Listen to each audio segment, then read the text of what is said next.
Hi everyone, my name is Carmen, and my innovation project will be an informative escape room about postpartum hemorrhage in the maternity world. A postpartum hemorrhage can occur right after delivery up to 24 hours after delivery of an infant. This puts mom and baby at risk as well. So I really would like our staff to understand what can happen if a postpartum hemorrhage is not attended to. The idea for the escape room is to include medications and procedures that should take place during a postpartum hemorrhage.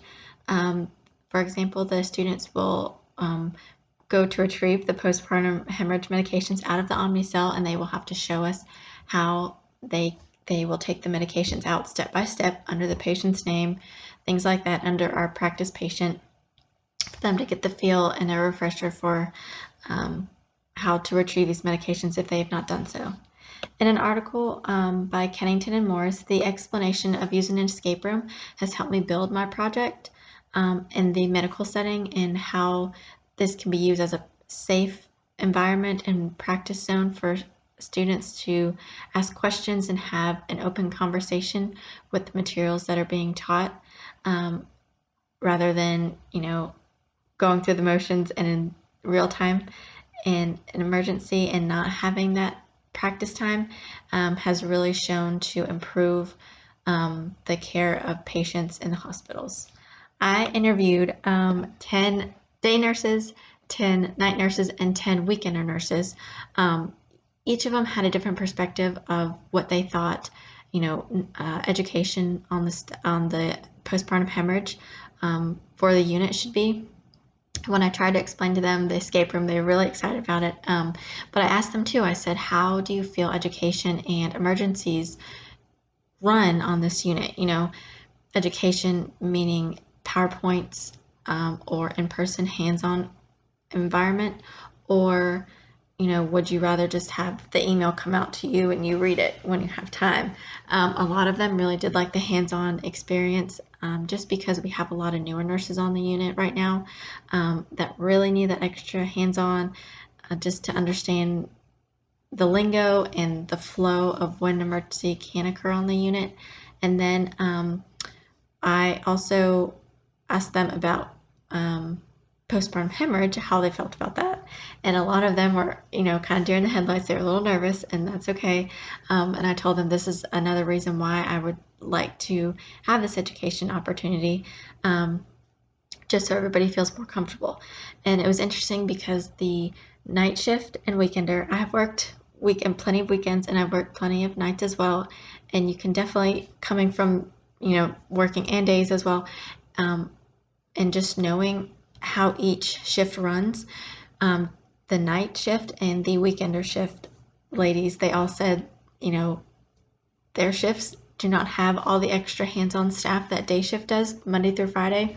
We have our assistant nurse managers, our nurse managers, our educator on the unit, and that is always an extra resource and extra hands when an emergency does occur.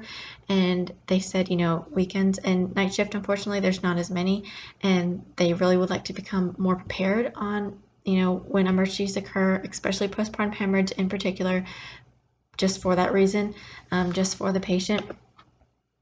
And so, which is why it's been a while since I've worked on night shift, but I've really kind of brought more memories back of when emergencies occurred and postpartum hemorrhage. It was very much like all hands on deck. The whole unit was kind of working together to help the patient.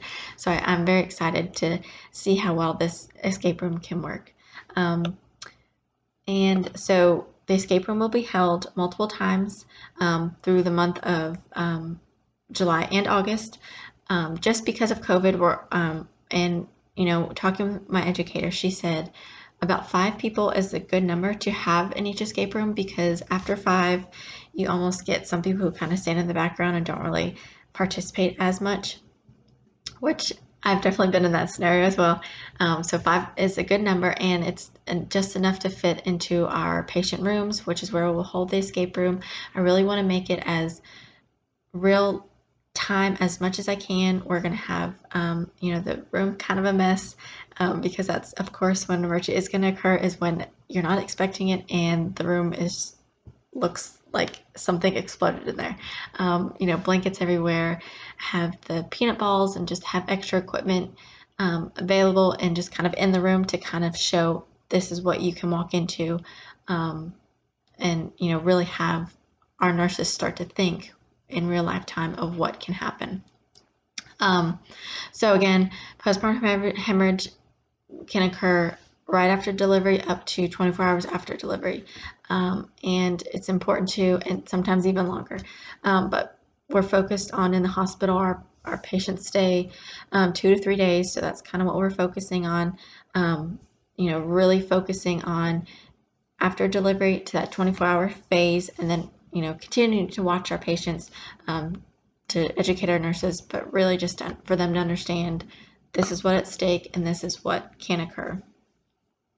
And I really just want our nurses to feel more at ease and comfortable, even though emergencies with postpartum hemorrhage are not always the best and may not be what they expect for a postpartum hemorrhage, but I really would like them to feel more comfortable with the equipment, with the medications, with the policies, with the protocols that are put in place in the system by the provider, to really understand what can occur.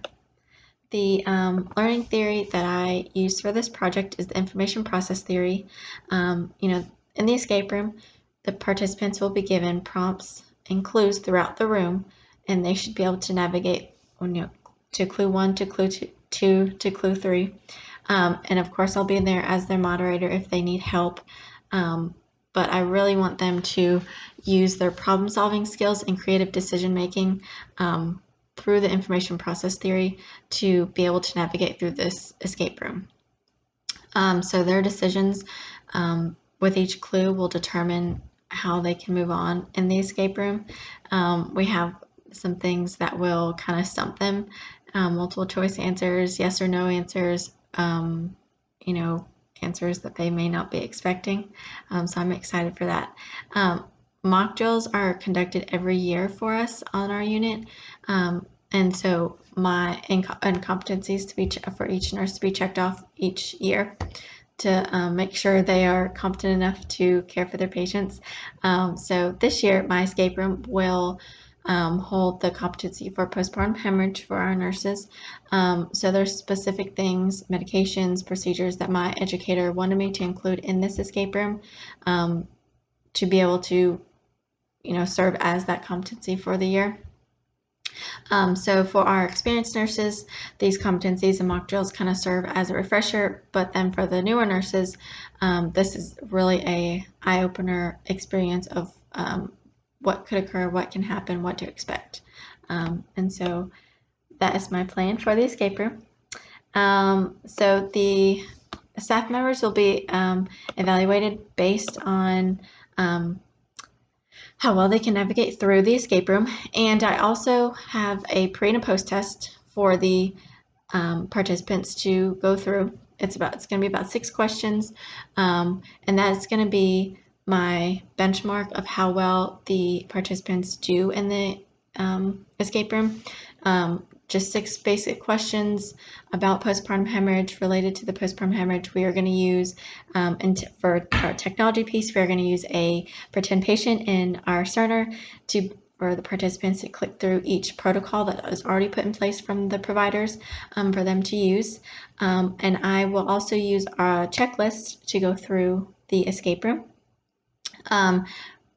While they go through the escape room, I should say, for me to understand that they are understanding the information and they're able to navigate through the escape room. I'm very excited and hope the very best, and I hope I get, and based on the feedback that I get on the pre and the post test, I would like to use this for next year. So the post test will also include a feedback piece for future escape rooms and just for future education pieces that I will hold on that unit, and I'm very excited to share my escape room with everybody. So thank you.